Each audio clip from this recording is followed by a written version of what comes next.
One. Hello, everybody. My name is Scott Kelly, the founder and CEO of Black Dog Venture Partners, and thank you all for joining our webinar today. And what I found in working with hundreds of companies over the last 30 years, some of the things they struggle with are funding and access to good technology and development. And today we're going to be able to cover some of that for both of you. And so I'm really excited to introduce the team from EVTit. They are decades of experience, maybe hundreds of years combined in experience. And they have a really great opportunity they're going to share with you today. So I am going to give the mic to Terry Anderton, who runs their U.S. operations. He'll walk through the presentation and introduce the other team members, and I'll be available at the end to monitor Q&A. Welcome, Terry. Welcome, team. All right. Thank you very much, Scott. It's really a pleasure to be here. I'm going to go ahead and share my screen and we can get started.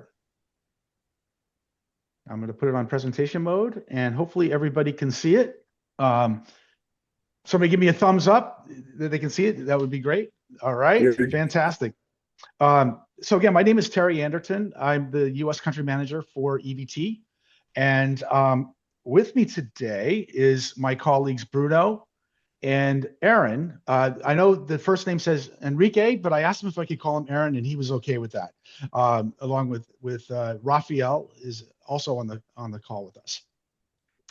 So just a little bit about myself to start off with. I'm an entrepreneur, just like many of you on this call, and I've faced the same struggles that all of you are facing or have faced in raising capital as well as building world-class software. And I've used teams, I've used internal teams, I've used teams in Eastern Europe, I've used teams in India. And about, I don't know how many years ago, I ran into EVT.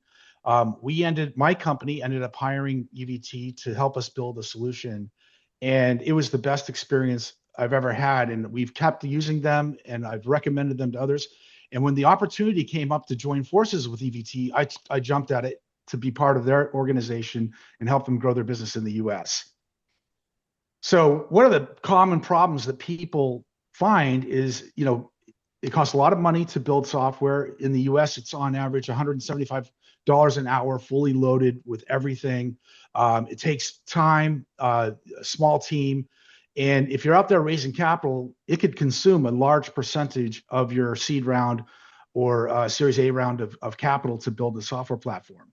And so any kind of efficiencies you can gain in building that technology, building that software, maintaining the quality, but doing it for less will also preserve your runway and help you, conserve cash. So I'm going to move on to the next slide here, if I can. There we go. So today, as we all know, AI is a prerequisite for building a new software. You can't get funding right now without having an AI story. And it's not a plan to add it later. It's got to be AI native in the product from day one. And that is the challenge that a lot of people are facing. So, there's three kind of things that you have to worry about, right? You want to ship AI native products. You need to build it fast and be efficient, but you also have to preserve your runway. And it's kind of like that classic story. You can have it fast, you can have quality, or you can have it cheap, but you can't have all three. And so what we're trying to do is kind of give you all three in a way that works for the entrepreneur and allows us to have skin in the game. And we're going to go into that. So who is EVT? Just to give you a little bit of background. Well, the company itself is over 26 years old. We've got 630 technology specialists on our team. We're on 3 continents, and we work with some Fortune 500 names, and we'll go into that, as well as we work with startups and everything in between. Our U.S. headquarters is in Orlando. We're the team kind of primarily is in Sao Paulo, Brazil. But we also have an office in Europe, in Spain, in Madrid, and a couple different offices throughout Brazil. Kind of a sampling of who our customers are. You'll recognize some names on here like Sony, Samsung, Pearson, which is the educational platform company, Bridgestone, Heineken. I mean, we have a really good, solid group of clients that we work with, and we've been working with for years. And we also work with a lot of small to medium sized clients as well. So what do we do? What do we build? Well, we can do custom AI and machine learning, enterprise systems and integration, a whole host of CRM solutions. We also are certified to do SAP and all kinds of ERP integrations. So we really, the whole gamut, we cover everything in terms of custom application development. And we can get deep on any one of these subjects. We also have some significant vertical expertise in healthcare, where we might have to have HIPAA compliance or other types of compliance, security. We do SOC 2 and 3, GDRP, which is really important, or GDPR, excuse me, which is really important. So we're very familiar with how to build software that not only meets the regulatory requirements that you're dealing with, but also is world-class, has the security built in, and keeps, and obviously with the AI native approach. We have significant partnerships with Salesforce, SAP, Microsoft, AWS. I mean, we're basically on all the platforms. We use a modern technology stack. So everything we build is designed to be kind of future-proof and scalable. So as I mentioned, we've been, working with the Fortune 500 on really mission critical applications. And we bring that level of expertise to earlier stage companies, where we bring the same kind of quality engineering team, the same AI experiences, but we're doing that at 30 to 40% below market rates here in the US.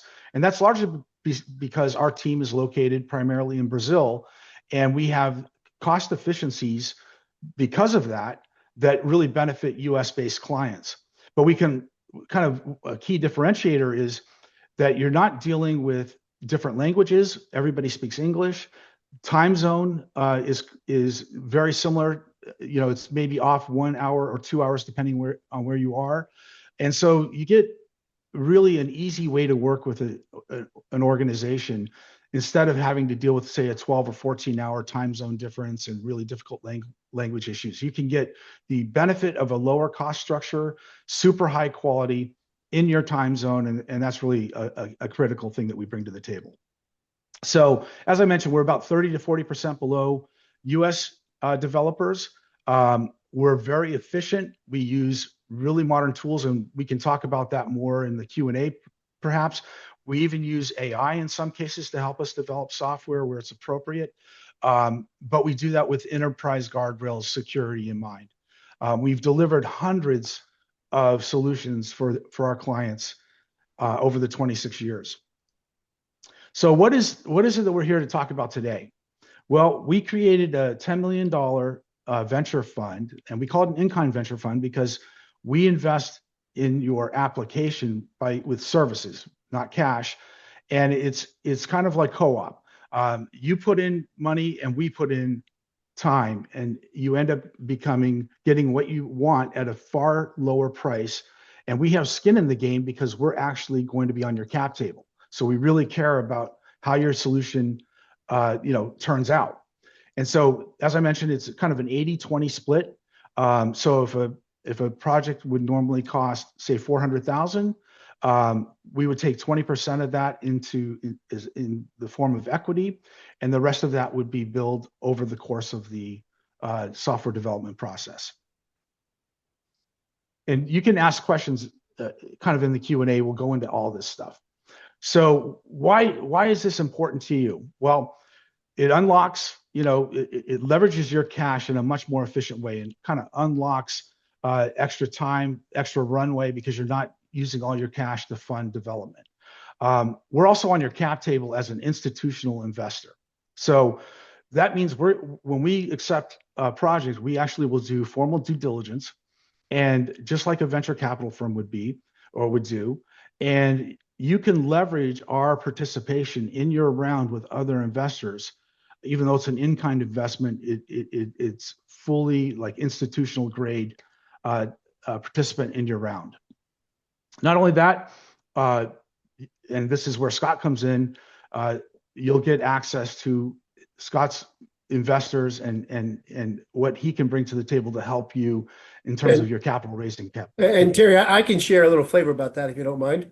Um, so as a little background, I've been working with Terry and Eva for quite a while, and I'm very happy with how they do work. And a little background about my firm: we've been raising capital for 30 plus years.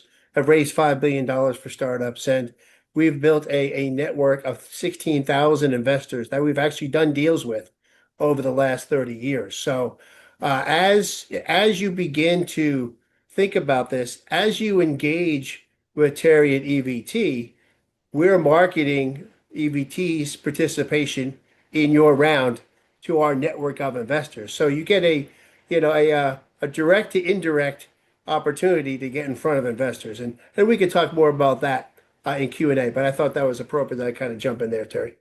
Yeah, absolutely. As a matter of fact, I've referred a number of people to Scott, and they've all thanked me for that introduction. He's been very helpful in helping them raise capital. Um, so again, you'll get a named institutional investor on your cap table, third-party validation. When people see that you're using EVT to build your application, that's a real vote of confidence to the investor because they know it's going to be world-class. They know it's going to be done right, and it's going to be done so that it's fully production ready. Um, Again, we'll take calls on your behalf for other investors that are looking for reference calls or whatever. So, we can be a real solid partner beyond just, building the software for you. So what is the fund? We've allocated $10 million in this first fund, and this is the EVT Fund 1. I anticipate that we'll be doing Fund 2, Fund 3 down the road. We'll do up to 20% of the costs in the form of equity. The ideal project size for us is anywhere between $100,000 and $2 million, but we'll look at projects over $2 million. But in typical range, that's our sweet spot. Um, and this is already we've got approved people that we're working with. So if you're interested, you need to apply quickly because we're closing this initial $10 million out on August 15th. So how do you apply? It's really easy. We're going to give you a QR code, which I'll leave it up on the screen for a while. You can scan it, and that will bring you right to a landing page. It's a very quick, you just submit, you register and submit. It'll take you 5 minutes. And then once we get that, internally, we'll review them. We may have some questions. We want to jump on the phone with you and ask you some questions. We'll want to get on a call once we get past step 2 and actually scope your project, and we'll give you a firm term sheet and kind of a proposal. And then once you sign off on it and we sign off on it, then we get started, usually within a couple weeks. So the whole process can be as fast as you make it in terms of your ability to provide whatever diligence requests we have. And we endeavor to turn it around internally fairly quickly. So what are the qualifications? You have to be a C Corp or a multi-member LLC. If you're not, you can form those prior to applying, but it has to be an investable entity, if that makes sense. We are looking primarily for AI-enabled software projects. If you've got something outside of that you need built, you can certainly apply and we'll take a look at it. But the primary focus of this fund right now is AI-enabled software. We need a committed founding team that is doing this full time, that can dedicate their time to this process, because when you're building software, it's a very back and forth. You don't just say, this is what I want, and somebody else builds it. There's a lot of collaboration that goes on during the process. And we're looking for pre-seed to Series A stage companies for this particular program. But if you're beyond that, feel free to reach out to me anyway, and we'd love to talk to you as well. I already mentioned the project size, and the form that we take in terms of our equity is just market standard valuations. and we're willing to not take a board seat or get in your way in terms of how you operate the company. We'll use standard like a safe document, or if it's a priced round, we'll take a look at your documents and review those. So we're really trying to make it so that we're a passive investor in your organization, not an active one in the form of we're going to tell you what to do or how to do it. Unless it's around the technology, and that's where we're very collaborative and we can help you. We're not just going to build something without giving you our best practices and what we've experienced across a lot of other projects that we've done. You'll get the benefit of all that knowledge. So the next slide here. So if you want to apply, which we'd love to encourage you to do so, just scan this QR code if you can see it okay on your screen. Whoops, I apologize. And that will bring you to a landing page. Just kind of scroll down to the bottom and you'll see where you put in your information. And it won't take you very long. I guess at this point, we'd love to open it up to questions. That's the end of the kind of the formal presentation. Right, thank you, Terry. So if you have a question, probably the best way to do this is if you know how to raise your hand in the function in Zoom, do that. Or you can post your question in chat, and I'm happy to read it for you. Or if you just want to open up your screen and please just make sure we keep this as a question. If you want to do a deep dive into what your company does, we probably want to do that through a private call. So if you have a question, either use the raise hand function or you can post it in chat. Terry, this is for Bruno and probably the rest of the team.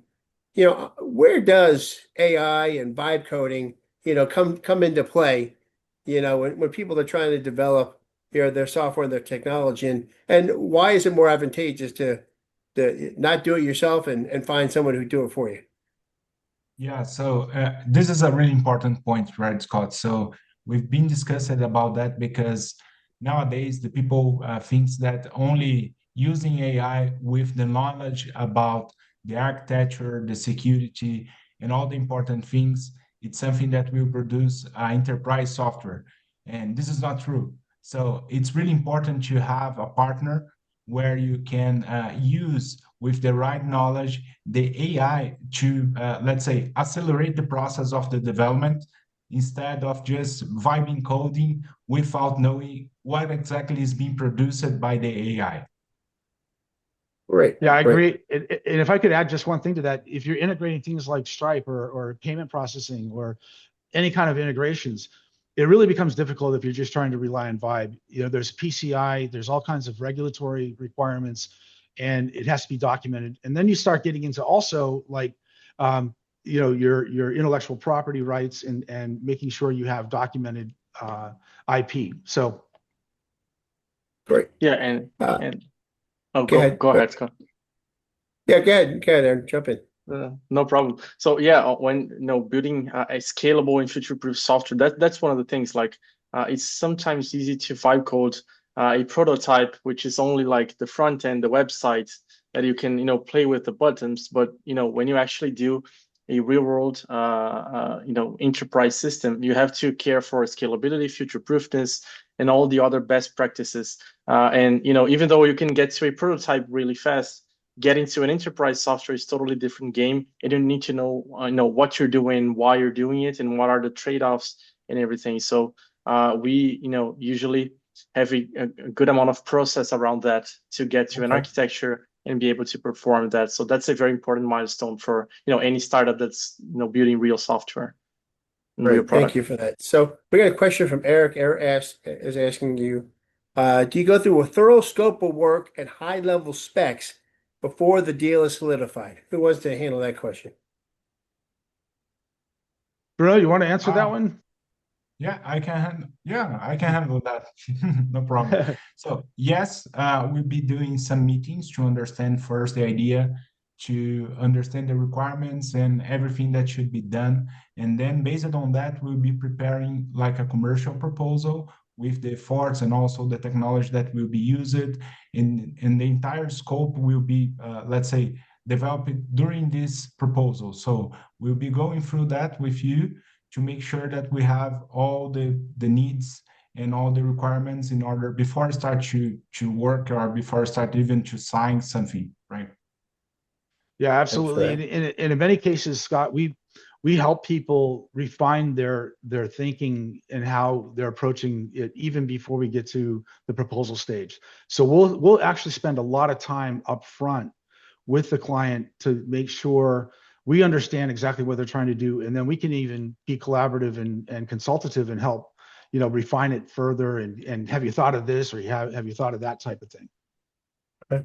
Why don't we do this? If someone on the call, oh, here we go. I'll take this question from Lee. Do you supply sandbox systems from SAP, SPO, Salesforce as part of the development? Who wants to take that Who? one? Yeah.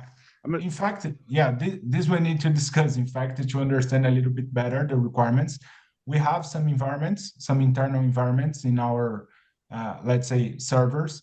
But this is something that we need to discuss and understand what are the requirements to see if we can use our servers. But usually we build a separated infrastructure and also installations specifically for each customer. Okay, great. Hope and as that part answers of your that, question. yeah, and as part of Good, that, we can do sandboxes and things like that as part of that separate infrastructure. fantastic. In addition to questions, if someone has, if you can say it in, a few words or less, if they want to describe their solution they need to develop, if someone's interested in either posting that in chat or sharing in a minute or two the solution, feel free to unmute yourself and let's kind of talk through a couple of ideas. So if anyone has an idea, feel free to put it up there. And Scott, I was going to add, I'm going to throw a screen up towards the end of this. I invite anybody, they can book a 15-minute meeting with me to flesh out this if they want to talk and, kind of describe their project, get some feedback before, they can go straight to filling out the application. And then they can book a call with me after, or they can book a call with me before and then fill in the application. So either way. Okay. So this is probably a question for probably Bruno, possibly you, Terry. Obviously, you mentioned some Fortune, 500, 150 companies. Do you have a case study of, a small entrepreneur or startup and how you're able to solve their solution? We have a number. I can start with my own. Let's start with that. So the name of my company was Loved. It is Loved, lved.com. And it's an estate planning, kind of a cutting edge estate planning, digital vault, handles cryptocurrency. And we approached EVT probably 2 years ago, maybe 2.5 years ago. And initially, the project started off with just helping us with our UI UX. And they did an amazing job with that process. Since then, we've used them a number of times. And our solution is now in the marketplace. It's fully, commercialized and productized and doing extremely well. We've helped another company from the U.S. called Work Opportunities. It's an incredible company that does works with intellectually disabled people to help get them jobs. And they needed a complete platform to manage their 500 plus employees, along with all their clients, create a job portal, just a whole number, very complicated, big project, HIPAA compliant. And so that's something we're completing the delivery of in August. But we have a number of those kind of solutions out there. We're launching with a mutual friend of yours right now. We just started his project yesterday, and we're super excited about that. That's in the medical arena. Again, HIPAA compliant. So, really those guardrails are super important. Aaron or Bruno, do you guys want to mention any others that we have that come to mind? I know we have a bunch, but Yeah. So we worked also with ModMD, that was a lab that was created basically during the COVID situation, and then they were offering like medical exams directly to the people in the house. So, and we built the platform. We also supported them in some migrations and developments. So we did a lot of progress in their software, and yeah, they are operating and they are still our customer. So well, nowadays they are in the support phase, so they already go live a long time ago, and they are using the software without problem. So we just support them, but it was a really nice case that we worked too. Okay. Well, Bruno, got you on the screen. You mentioned obviously HIPAA compliant, which is obviously very important as applies to healthcare and Medicare technologies and development. How about cybersecurity? How are you handling SOC 2 compliance and other issues when you're developing this technology for your clients? Great. So on that regard, we prior to the AI era, let's put it like that, we've already had like the static testing, which is a very important one when you are actually developing the functionality and the product itself from the early stages. But after that, as soon as it's going to be live, you got to do some pen tests around it. So previously, the pen tests were mostly human driven. We still have that for products, but today in the AI era, you can do a lot of pen testing with the AI itself, and it's usually even more competent than cybersecurity teams. Which it's important because we got to make our systems 100% secure.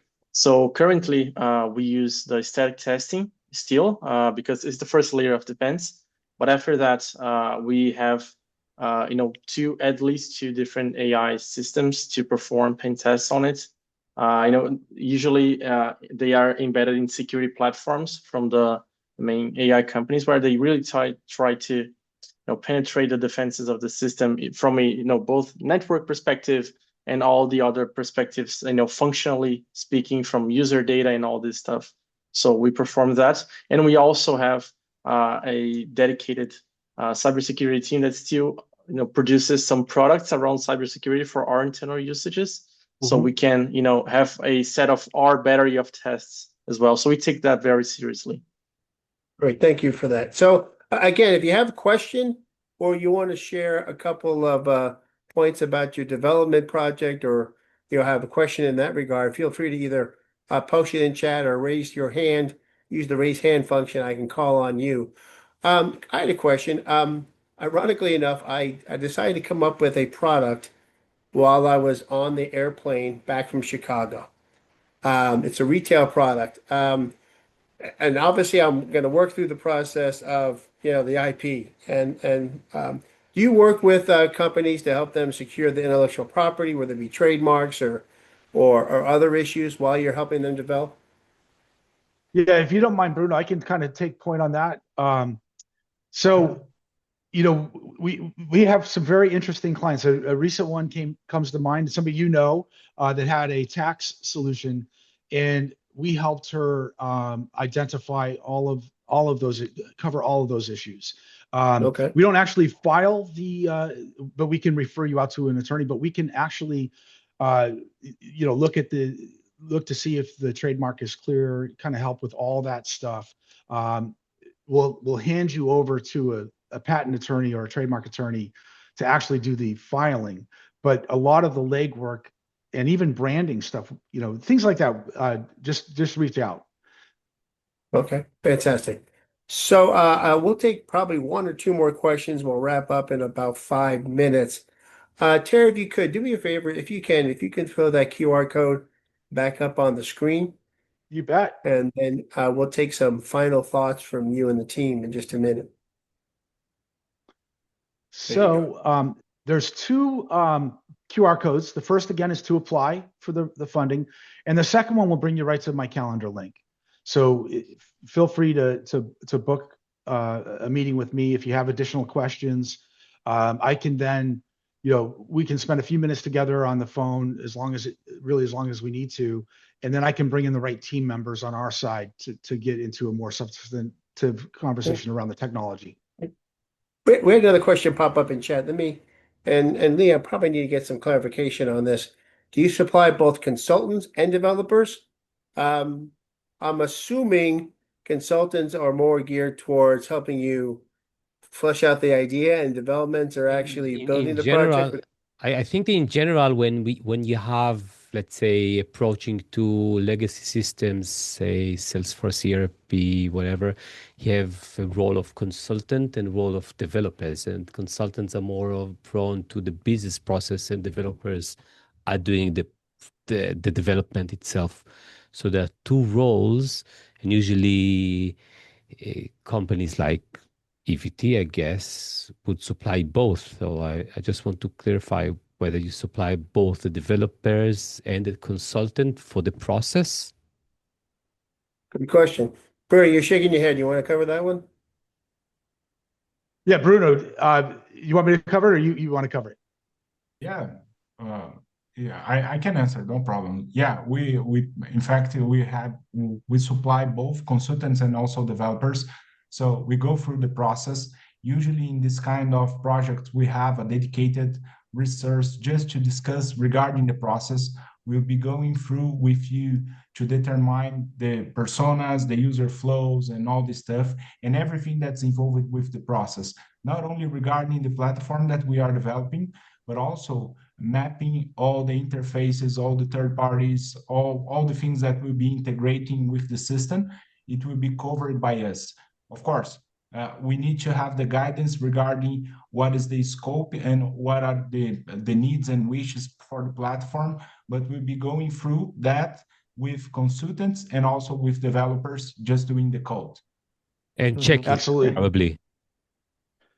Yeah, and if I could add to that, we will even help on the front end. For instance, in a couple of our engagements that we've done recently, we've done some business analysis work, making sure that, looking at the competitive landscape, looking at kind of where the gaps are in the marketplace, and just validating their overall assumptions as part of the process. In one case recently, a customer had an existing platform that basically was 20 years old and really needed to be ripped out and replaced.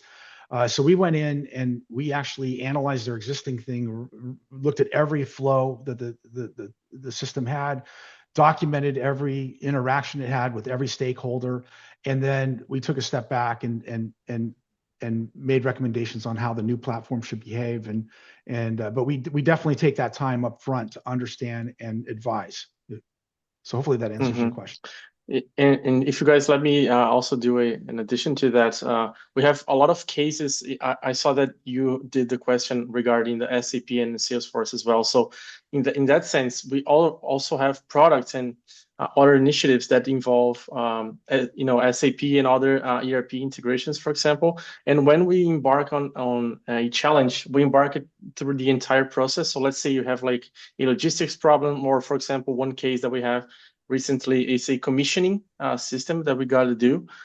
This commissioning system involves a lot of details regarding the financial area, the products area, sales. And when we embark on that project, we do it end to end, considering all the details from a functional perspective, from an SAP and Salesforce point of view, but also the technical, which is the development and all the integrations, all the cloud developments and these details. So we really embark onto the entire journey, not only a part of it. Okay, so we supply them both. Thanks, I appreciate that. So Terry, Bruno, you have any thoughts or things you want to end with today? Well, I'll lead off and I'll let Bruno have the last word. But first of all, thank you all for taking the time out of your day to join the webinar. We're super excited to work with you. We think that this is an incredible period in our history. AI is disruptive in so many ways, and we've been fortunate and we have those skills in-house. We've done a lot of disruptive type of solutions, and we want to help you with yours. And we want to help you, as the name of this is, we want to help you dream it, build it, and launch it. And there's no better partner than EVT to make that happen. Bruno, any final thoughts? Bruno, do you have any closers? Yeah. So, I would like to thank you all for the time today. So for the opportunity to talk a little bit about EVT and also opening. We are very excited to start work on those projects. We believe that we have a lot of technical knowledge and also we have a lot of background that we can add value to your company. And we look forward for the applications and to start discussing with you guys about your ideas and your projects. Fantastic. Well, thank you, Terry, Bruno, team for you, and thank you again for everyone that joined us today. I'll be sending out the recording of the webinar shortly after this call and contact information on how you can get a hold of the Terry and the team. In closing, as I say, if there's something you didn't like, tell me. If there's something you love, tell everybody else. And with that, I thank you all for joining us today. Thank you. Thank you, Scott. Thank you, everyone. Awesome. Thank you.